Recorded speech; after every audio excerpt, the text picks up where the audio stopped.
The Premier of Manitoba gave an update last hour about the landfill search for the remains of 2 murdered Indigenous women. The province is searching the Prairie Green landfill to the north of Winnipeg, alongside the Assembly of Manitoba Chiefs. 2 victims of convicted serial killer Jeremy Skibicki are believed to have been dropped off at that landfill. And for more on this, I want to bring in CBC's Cameron McIntosh.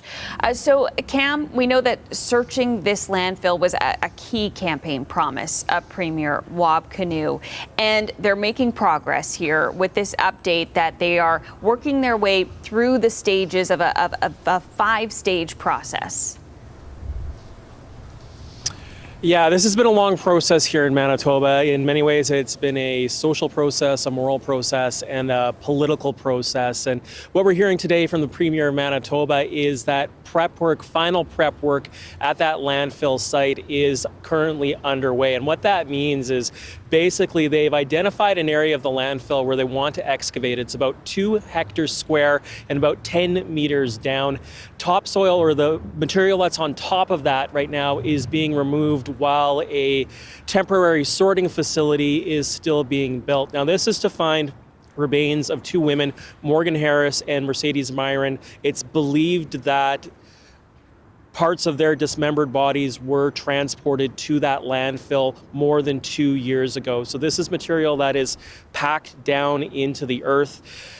Testing earlier this year yielded some positive or some encouraging results. They excavated in another part of the landfill to that depth. They were able to find things at that depth that were fairly well preserved. The project manager says they found things like newspapers and receipts that they could still read. So there's some optimism that if they can get into this area that they can in fact find remains, but it is very challenging. 2 hectares at that depth, we're talking about removing about 5,100 garbage trucks worth of material. All that material will be sorted through by hand. So this is a process that may take an awfully long time. The Premier is saying that this could go well into 2026. Cam, we heard the Premier referencing the families quite a bit, and his support for the families, his desire for the families to feel that support from the province in doing this search. They were part, or family members of the victims were part of the announcement today. What was their reaction to the progress that's been made?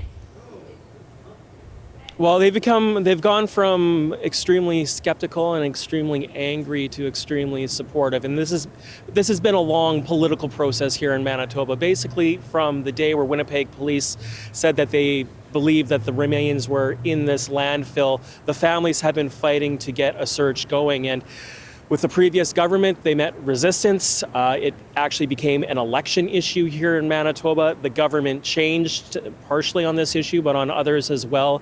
And since that point, the 1 year that Wab Kinew's NDP government has been in power, there has been work going on in the background to get to this point. So now we're at this point. Family says it's encouraged that this work is proceeding, and that it's proceeding in a way that has been reflective and respective of the family's wishes. Here now is Cambria Harris, the daughter of Morgan Harris. We're overwhelmed with the sheer compassion within individuals that we're meeting along the way. The compassion that people share as we sit through these interviewing people for the search. And it's a lot. In the next few months ahead, it'll be very emotionally tolling. It'll be physically tolling.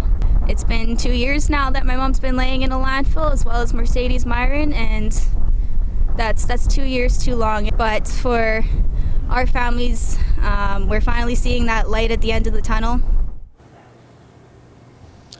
So that again, Cambria Harris, the daughter of Morgan Harris, whose remains are believed to be in that landfill, along with the remains of Marcedes Myran.